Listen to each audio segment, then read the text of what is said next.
Sile kwindlu yonke phela enomkhosi kaThixo.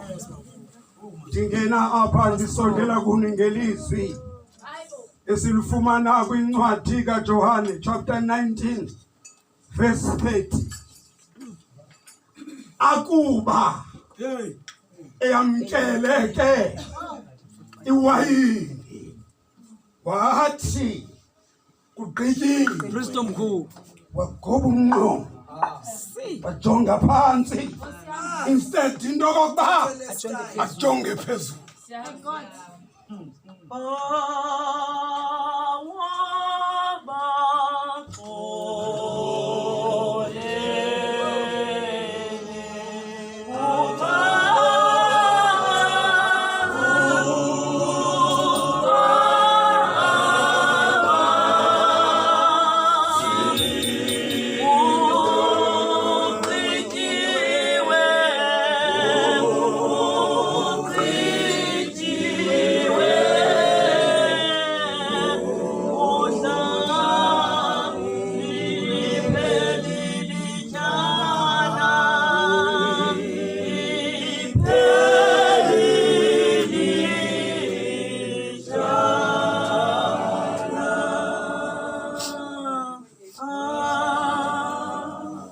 Akuba yamkeli wayini wathi kugqityiwe. Apha ke uYesu wamkelwa zizango kanye zitshaba zakhe ngendlela apha eqhubekileyo nephakamileyo.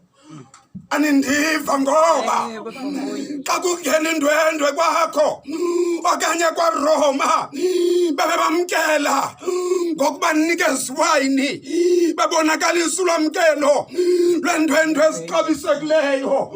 Kodwa uYesu apha unikeza iwayini esamkelwa xa kuphethwe izinto iphithikeziwe le wayini.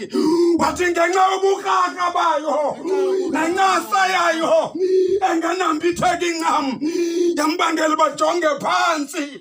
Imbanga into yokokuba bawubhishophu uMsipha ayamkela uYesu le wayini noba ikraka kungenxa yento yokokubana ebefuna ebukhosini bakhe nasekukumkeleni bakhe evuba unzima evuba ukraka abufiwa luluntu abuthwalele kuye abuginyele ngaphakathi.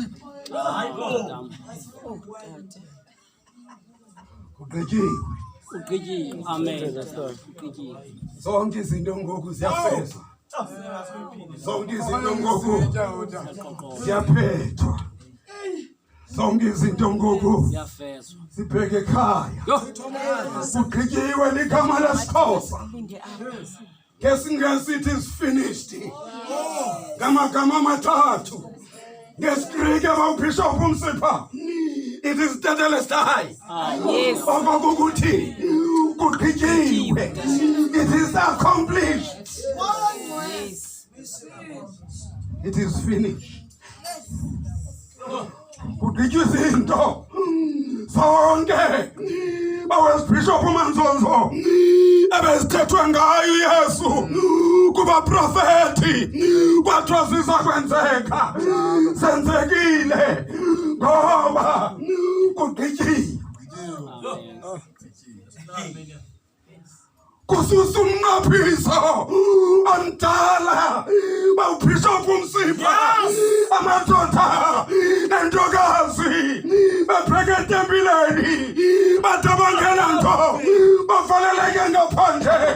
Banyanzeleka into yokokuba bayidibane ikhabhinethi yasezulwini sawuthuma amanina ezantsi ehlabathini sakubutha ikherophi neserafi sajonga iminqonqo phansi yavela indembelele yezulu yandithuma mna ndawafela ndawuhlawula ityala ndawugqiba izinto.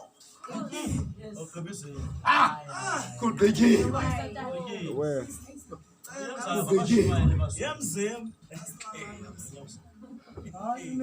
Kubuyiswa ulwamfina